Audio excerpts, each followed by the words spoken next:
이거 소리 더 키워주세요. 뭐 무슨 말인지 알아. 그러니까 어디서 여기 모니터 저기 모니터 뭐 어떤 거 키워달라고 뭐 드럼? 엠마오 연구소.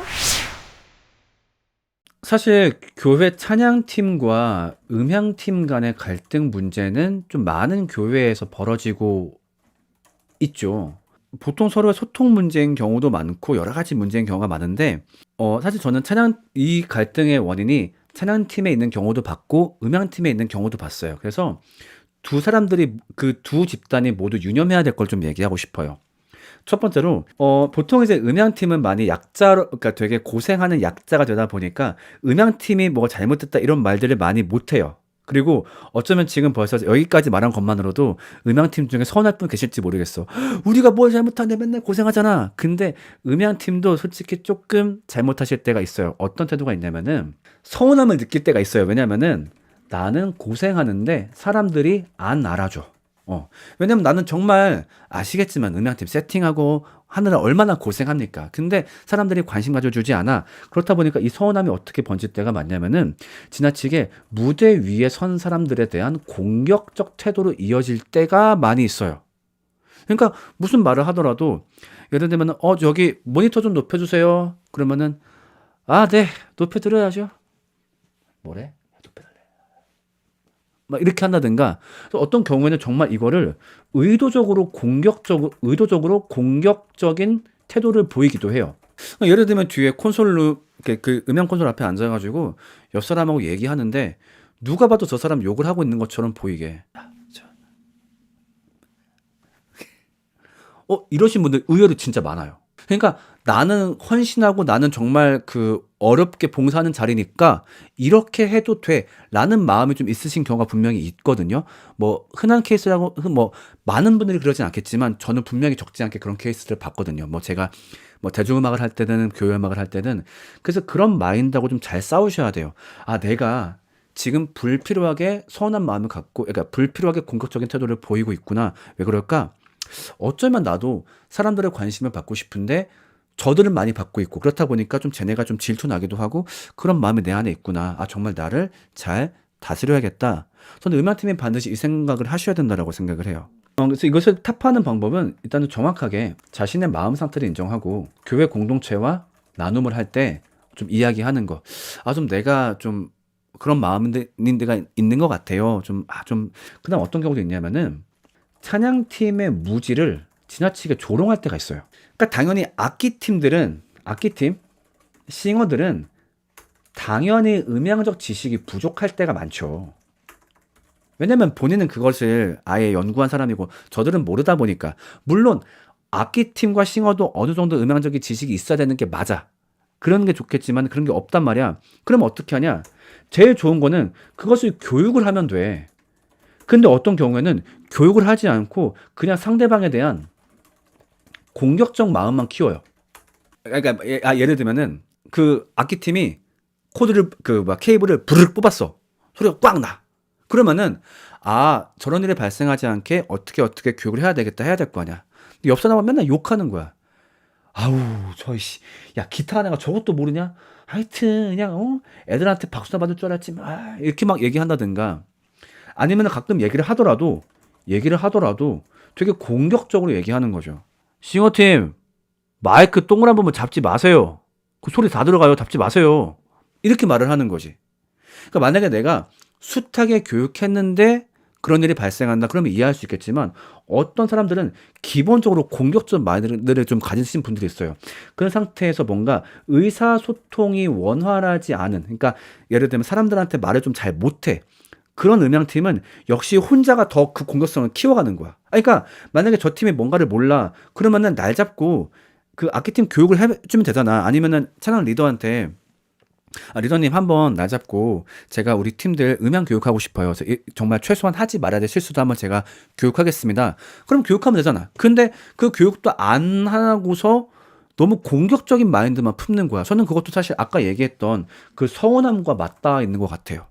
그러니까 저 사람들은 박수 받고 환호 받고 하니까 그게 너무 꼴 같지 않은 거지. 그러니까 뭔가 잘 모르는 거에 발생했을 때 교육하기보다는 그냥 공격적인 마인드를 유지하고 싶은 거예요.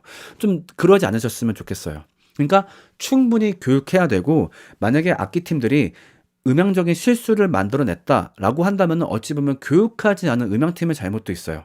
물론 교육을 충분히 했었는데 실수하면 그 팀 잘못이지만, 그래서 먼저 미워하지 말고 충분히 교육하고 잘 대화하고 소통해라 라고 말씀을 드리고 싶고, 그 다음에 2번 찬양팀 메인 스피커는 그 음향 엔지니어의 권한입니다. 그러니까 예를 들면은, 그러니까 지금 악기팀이 앞에서 하고 있잖아. 근데 가끔 가다가 음향 엔지니어한테 이런 주문할 때가 있어. 메인에서 기타 키워주세요. 그러면 안 돼. 왜냐면 찬양팀은 메인 스피커가 잘 안 들릴 위치에 있고, 지금 메인 스피커가 가장 잘 들릴 자리에 음향 엔지니어가 있단 말이에요. 그리고 음향 엔지니어는 모든 사운드를 관리한단 말이야. 근데 그 사람이 더 잘 알 수 있는 부분인데 내가 메인 볼륨 이야기를 한다? 그것은 좀 어긋난 겁니다. 저는 사실 음향 엔지니어라는 말보다도 음향 디자이너라는 말을 좀 더 권하거든요. 왜냐하면 이렇게 얘기한다면은 조금 더 찬양팀도 저분이 소리에 대한 최종 권한을 갖고 있구나 좀 이해할 수 있으니까. 그 다음에 어떤 주문을 할 때 주문의 내용이 명확해야 됩니다. 그러니까 예를 들면은 이거 소리 더 키워주세요. 뭐 무슨 말인지 알아. 그러니까 어디서 여기 스피커? 여기 모니터? 저기 모니터? 아니면 뭐 인이어? 아니면 메인 스피커? 그리고 여기가 뭔데? 그러니까 그리고 뭐 어떤 거 키워달라고? 뭐 드럼? 그러다 보니까 특히 모니터 주문할 때 그런 일이 많이 발생하잖아요. 세 가지가 명확해야 됩니다. 무엇을, 어디서, 어떻게. 이 세 가지를 명확하게 얘기해야 돼요. 리더 소리요. 리더 소리를 싱어 모니터에서 더 키워주세요. 이게 명확해야 돼요. 그리고 보통 멀리 계실 때가 많다 보니까 지금처럼 핸드 사인 같이 하면 좋아요. 리더 드럼 소리 싱어 모니터에서 깎아주세요. 이런 식으로. 이렇게 명확하게 전달해야지 그냥 여기 소리 키워주세요. 이렇게 하는 것은 좀 예의에 어긋납니다. 그 다음에 주문사항이 반영된 것 같으면 피드백을 확실히 해줘야 합니다. 그래서 뭐 예를 들면 아까 그 모니터 키워달래. 그래서 뒤에서 키웠어. 근데 좋다 말다 말이 없어. 그러니까 부족하면 더 넣을 테고 아니면 더 뺄 텐데 얘가 지금 괜찮은지 안 괜찮은지 모르겠어. 그러면 안 되는 거죠. 그래서 만약에 내가 키워달라고 말을 했어. 근데 뭔가 반영이 됐어? 그럼 반드시 됐습니다. 감사합니다. 라고 사인을 줘야 돼요. 아니면은 좀만 더 키워주세요. 아니면 좀만 더 깎아주세요. 그게 반영이 되면은 오케이 사인을 보내야 이제 그 사람에 대한 집중을 놓고 다른 걸 관리할 수 있는 거죠. 이거 해야 되고, 리허설 할 때 말 좀 들으세요. 리허설, 물론 리허설까지 열심히 하는 찬양팀은 많지 않겠지만 가끔 리허설 하는 데가 있다라고 한다면은, 자, 지금부터 드럼 리허설 할게요. 자, 근데 막 옆에서 막 기타 막 소리 내고 있고, 그러면 안 돼요. 리허설 할 때는 반드시 해당 악기만 해줘야 되고, 이때 싱어팀 떠들지 마세요. 막 어떤 경우 싱어팀이 막 지들끼리 막 너무 떠드니까 소리가 막 섞일 때가 있어. 그러면 안 되거든요. 리허설 할 때는 음향 엔지니어 혼자 고생하는 시간입니다. 그러니까 여러분을 위해서 하는 시간이 아니에요.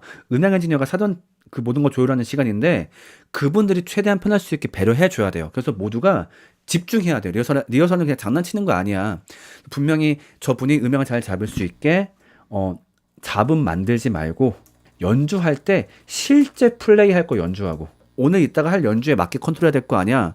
그래서 오늘은 분명히 두둠 빠른 가운데 리허설 때 갑자기 막 지 연습을 해. 악기 연습 막 이런 거 하지 말고 분명히 필요한, 예를 들면 악기팀에서 자, 탐 쳐주세요. 둠둠. 자, 세컨 탐 둠둠. 로우 탐 둠둠. 자, 그 다음 연주해주세요. 그러면 오늘 할 연주만 해. 둠빠 두둠 빠 두둠 빠. 지루해도 그거 해야지. 자기가 안 지루하려고 하는 게 아니잖아. 지금 음향 엔지니어분을 위해서 하고 있는 거니까 그분을 도와야지. 최대한 정확하게 연주를 해주셔야 됩니다. 악기 세팅하고 연결하는 거는 최소한 찬양팀이 합시다. 자기 악기 케이블 연결하고 자기 거 하는 거, 이거 배우는 거 어렵지 않잖아. 뭐 케이블 감고 이런 거, 자기 건 자기가, 이런 것까지 불필요하게 음향팀한테 시키는 건 좀 아닙니다. 자기 건 자기가 해야 되고, 근데 이걸 다시 음향팀한테 할 얘기가 있는데, 지금 이런 내용들이요, 음향팀이 교육해 주세요. 찬양팀한테 이렇게 해주셔야 됩니다. 그래서 예를 들면은 뭐 모니터 말씀하실 때는 이 세 가지의 내용이 명확해야 되고, 이런 것들 사실 뭐 미리 교육하시면 돼요. 근데 보통 음향팀들이 좀 수줍을 때가 많아. 혼자 좀 수줍은 마음 갖고 막 이렇게 있다가 쉽게 말을 못하니까 제가 잘못된 행동했을 때 혼자 분노만 키우는 거지. 그러니까 그것 좀 하지 말고 좀 잘 소통하시길 많이 권하고 싶습니다. 사실 저는 그 갈등보다는 어떤 자세로 예배를 준비하고 말씀에 집중할 수 없는 환경에 민감함이 지속되는데 어떤 자세를 가져야 하는가예요. 이건 사람마다 다를 텐데, 사람마다 혹은 일의 숙련도 따라 다를 텐데, 첫 번째, 나는 음향 일을 하면서 충분히 예배가 가능하다. 경배하는데도 문제가 없고 또 말씀 듣는데도 문제가 없고 그러면서도 음향 컨트롤 하는데 문제가 없다 라고 한다면은 문제 없을 텐데, 만약에 두 번째, 나는 음향 일과 예배를 동시에 하지 못하겠다. 여기서 아무래도 정말 일에 신경 쓰느라 예배가 어렵다라고 한다면은 두 번째 케이스, 그러니까 일단 내가 이 둘 중에 어떤 케이스인지 명확하게 알면 좋겠고, 저는 그건 반대예요. 그냥 음향이 예배인 거지 뭐. 내가 열심히 하면 그 자체가 예배인 거지. 저는 그거 동의하지 않습니다. 일에 집중하다 보면 그냥 일에만 빠질 염려가 많거든요. 만약에 내가 두 번째라고 한다면은 반드시 별도의 예배 시간을 가지시길. 어떤 모든 기술에 대한 마음을 내려놓고 순수하게 예배하는 어떤 시간을 별도로 가지시기를 저는 권하고 싶습니다.